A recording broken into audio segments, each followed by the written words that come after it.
Del Bigtree on the line with us. He is the producer of the movie Vaxxed, V-A-X-X-E-D, the website vaxxedthemovie.com. Dean in Chicago, listening to WCPT. Dean, you wanted to challenge Del?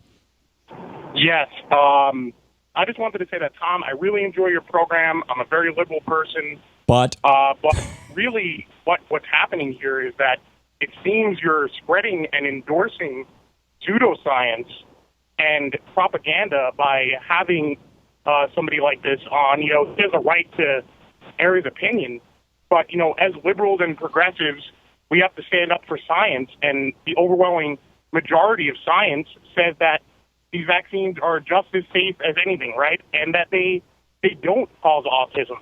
And there are especially a few glaring errors in the film where, especially with the CDC whistleblower, and this thing about African-American people getting autism at higher rates, and that's not actually what's happening. And it seems that things like this movie and encouraging people about the chemicals and the vaccines are just disingenuous and miss the whole point of vaccines in general, right? It seems like you're scaring people, right, rather than presenting them with any scientifically accurate information and just calling people shills and things like that, and dismissing the majority of scientists, just like anthropogenic climate change denier, by saying these things. Okay. Del, you want to respond? I'll leave Dean on the phone. You guys can talk. Yeah, I'd love to. I've been a progressive liberal my entire life. I am as mystified by this statement as when all of my friends make it. The entire scientific community says that GMOs are safe for us. The CDC and the FDA back glyphosates. So science can and does apparently bow to the corporate interests, and in this case, it's against us. Consensus does not make science. Galileo proves that. We threw Galileo in jail when he said the Earth was not the center of the universe. And recently, the gentleman that discovered that thalidomide was creating, misformed bodies in babies, he had his license revoked and then ended up being true. We've seen this throughout history. I didn't make this story up. Yes, Andy Wakefield didn't make the story up. We have the top scientists on this study came forward and said the study is a fraud. Now I will let you speak. Sure, Dean.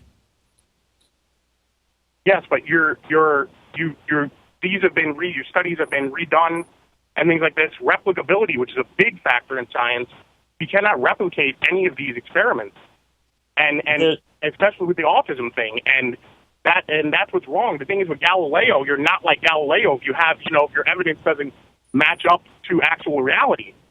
And, just calling somebody shills is a genetic fallacy, and that's exactly what the Republicans do when they denounce people for going with the scientific consensus about anthropogenic global warming. They just say, Dean, you already made that point. I think global warming is an issue, and I can attest to global warming because I feel the atmosphere getting warmer around me. There's things that intuitively make sense to me. But I'd say this, do you know anyone with autism? And do you see that they have a bowel disease? Do their parents talk about their diarrhea and their constipation? Because that's what was at the beginning of all of this. That's what Andy Wakefield's study was about. And the medical community and the scientific community continues to say that there is no connection between a bowel disease and intestinal problems and autism. No evidence of that.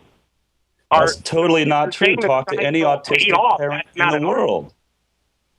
Yeah. Okay, Dean. We're not going to resolve this. And Dean, I'm guessing you're not a scientist and you've never done any research on this, right? I am. What I am, I'm a philosopher of science. I have a master's degree in philosophy. I speak and I work at university, and I speak with scientists, people who are scientists all the day. I know people that have autism, and I know many people with autism that strongly dislike Andrew Wakefield because what you're promoting is actually, because it's not backed up by evidence, it's actually dangerous.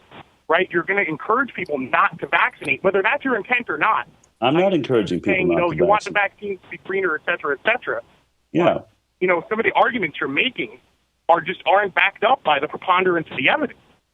And what I'm saying is that we have to, scientists aren't infallible, right? That's a great thing about science. We could change based on evidence and change our minds. Okay, Dean, I got your point, and I'm going to cut you off not because you're saying anything wrong, but because we only have 2 minutes left.